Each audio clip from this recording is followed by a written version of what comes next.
Hello friends, అందరికీ శుభ మధ్యాహ్నం. నేను ఒక జరిగిన కథ చెప్తా. ఒక చక్రవర్తి అడవి మార్గాన్ని పోతుంటాడు. ఆయన పోయేటప్పుడు పక్కనే ఒక గుంటలో ఒక కప్ప ఒక పాము ఇద్దరు పోట్లాడుకుంటున్నారు.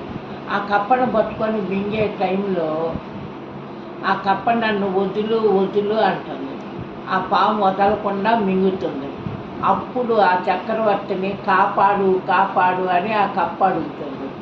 అడిగినప్పుడు ఆ చక్రవర్తి ఎవరా అని దగ్గరకు వచ్చి చూశాడు.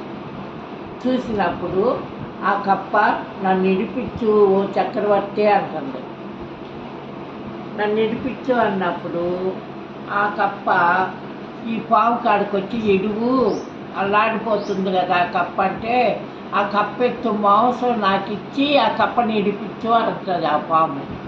అప్పుడు సరే ఇస్తానంటాడు. ఆ ఇస్తానన్న కప్ప పక్కకు దొరుకుద్ది. ఆయన తొడలో కండ కోసి ఆ పాముకి అందించి ఈ కప్పని రక్షిస్తాడు. వాళ్ళిద్దరు గంధర్వులు అవుతారు. ఓ చక్రవర్తి, నన్ను ఇడిపించావు కాబట్టి నీకే వరం కావాలో కోరుక అంటారు. ఇద్దరు గంధర్వులు అయ్యారు. వాళ్ళిద్దరు అన్నదమ్ముళ్ళు. శాపం శాతం మేము భూలోకంలో ఇలా వచ్చాము అని చెబుతారు.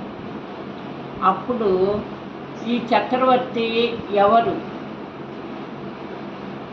ఆ చక్రవర్తి పేరు మీరు చెప్పాలి, లేదా నేను ఎల్లుండి చెబుతాను. సరేనా? సరే ఉంటా. ఇంకో వీడియోతో కలుస్తాను.